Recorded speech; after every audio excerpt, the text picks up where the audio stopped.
वहीं उत्तराखंड के सीएम पुष्कर सिंह धामी ने क्रिकेटर ऋषभ पंत के कार एक्सीडेंट पर दुख जताया और अधिकारियों को उनके परिवार को हर संभव मदद करने के लिए निर्देश दिया। इसके साथ ही पुष्कर सिंह धामी ने ऐलान किया कि राज्य सरकार ऋषभ पंत के इलाज का पूरा खर्चा उठाएगी। हम पूरी उनकी निगरानी कर रहे हैं, सब चीज से मैं स्वयं जानकारी ले रहा हूं। भारतीय क्रिकेट कंट्रोल बोर्ड के सचिव जय शाह ने कहा कि वो लगातार ऋषभ के परिवार के संपर्क में हैं। उन्होंने ट्वीट कर लिखा, रिकवरी की तरफ बढ़ते ऋषभ पंत के साथ मेरी दुआएं हैं। मैंने उनके परिवार और उनका इलाज कर रहे डॉक्टरों से बात की है। ऋषभ की हालत स्थिर है। जय शाह ने कहा कि इस मुश्किल समय में बोर्ड पंत को हर संभव मेडिकल ट्रीटमेंट और मदद मुहैया कराएगा। ऋषभ पंत के कार एक्सीडेंट पर भारतीय क्रिकेट कंट्रोल बोर्ड ने बयान जारी किया है। इस बयान में बताया गया है कि ऋषभ को कहां-कहां चोट लगी है। बीसीसीआई के मुताबिक ऋषभ के माथे पर 2 कट लगे हैं। उनके दाहिने घुटने में लिगामेंट टियर हुआ है। उनकी दाहिनी कलाई में भी चोट आई है और ऋषभ के पैर के अंगूठे और टखने में भी चोट है। उनकी पीठ पर खरोंच के निशान हैं। ऋषभ पंत का फिलहाल देहरादून के अस्पताल में इलाज चल रहा है और पंत के घायल होने पर प्रधानमंत्री नरेंद्र मोदी ने भी चिंता जताई है और उनके जल्द स्वस्थ होने की कामना की है। इसके लिए पीएम मोदी ने ट्वीट किया और लिखा कि जाने माने क्रिकेटर ऋषभ पंत के साथ हुए हादसे से व्यथित हूं। मैं उनके अच्छे स्वास्थ्य और कल्याण के लिए प्रार्थना करता हूं। क्रिकेटर विराट कोहली ने भी ऋषभ पंत के जल्द ठीक होने की कामना की है। कोहली ने ट्वीट कर लिखा, जल्द ठीक हो जाएं पंत, आपके जल्द स्वस्थ होने की कामना करता हूं। पूर्व ऑस्ट्रेलियाई क्रिकेटर रिकी पॉन्टिंग ने भी ट्वीट करके ऋषभ पंत के हादसे पर दुख जताया। उन्होंने लिखा, आशा करता हूं कि पंत जल्द ठीक होकर अपने पैरों पर चलते दिखेंगे। और क्रिकेट जगत के कई खिलाड़ियों ने ऋषभ पंत के एक्सीडेंट पर दुख जताया है और उनके जल्द से जल्द स्वस्थ होने की कामना की है। ऋषभ की सलामती की दुआएं मांगी जा रही हैं।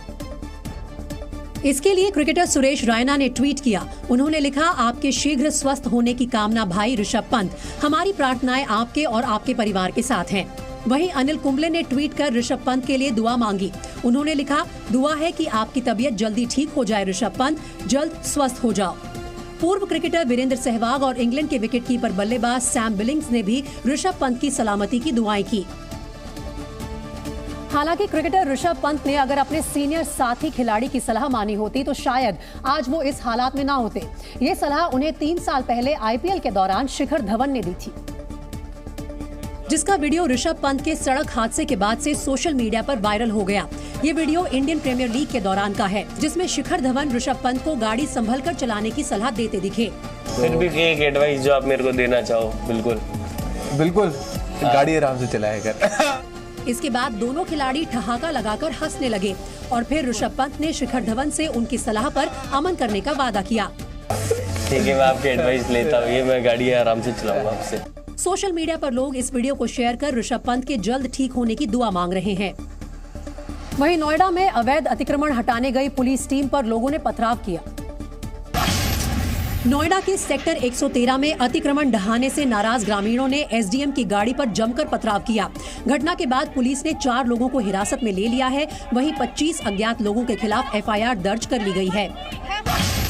दिल्ली से सटे फरीदाबाद में भीषण सड़क हादसा हुआ। फ्लाईओवर पर चढ़ते ही एक ट्रक अनियंत्रित हो गया और डिवाइडर को तोड़ता हुआ पुल से नीचे लटक गया। इस हादसे में ट्रक ड्राइवर गंभीर रूप से घायल हो गया। पंजाब के लुधियाना में कपड़े की एक दुकान में भीषण आग लग गई। दुकान मालिक के मुताबिक शॉर्ट सर्किट से यह आग लगी। वहीं दुकान मालिक ने बताया कि मोहल्ले में बिजली की तारों का जंजाल बिछा हुआ है और यही आग लगने की वजह बना। यूपी के जालौन में मामूली कहासुनी के बाद कुछ दबंगों ने एक परिवार पर लाठी डंडों से हमला कर दिया। इस मारपीट में महिलाएं समेत कई लोग गंभीर रूप से घायल हो गए। पुलिस सीसीटीवी फुटेज के आधार पर पड़ताल कर रही है।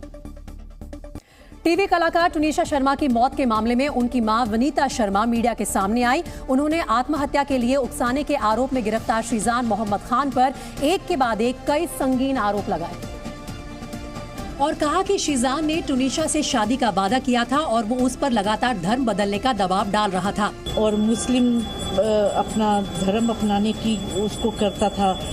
टुनीशा की मां के आरोपों का सिलसिला यही नहीं थमा। उन्होंने कहा कि शीजान के किसी और लड़की से भी रिश्ते थे, जिसकी वजह से वो टुनीशा से दूर रहने लगा था। शादी का वादा किया तो ये सब चीजें नहीं करनी चाहिए थी उसको, जब उसका किसी और लड़की के साथ था। प्रेस कॉन्फ्रेंस के दौरान तुनिशा को याद कर उनकी मां कई बार भावुक भी हुई। इस दौरान उन्होंने शिजान और उसकी सीक्रेट गर्लफ्रेंड के बीच हुई मोबाइल चैट का भी जिक्र किया।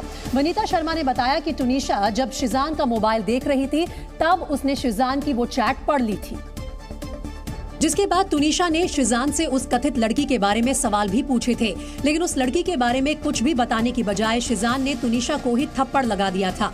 उसने उसका मोबाइल चेक किया शिजान का, जिसमें उसकी गर्लफ्रेंड का कुछ चैट था, पता नहीं आई डोंट नो क्या था।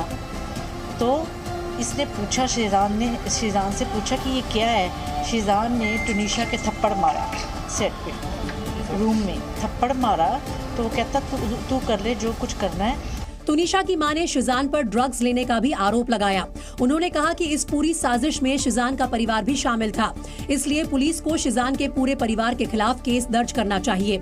इस बीच पुलिस ने शिजान को वसई कोर्ट में पेश किया, जहां से कोर्ट ने उसे 1 दिन की और पुलिस रिमांड पर भेज दिया।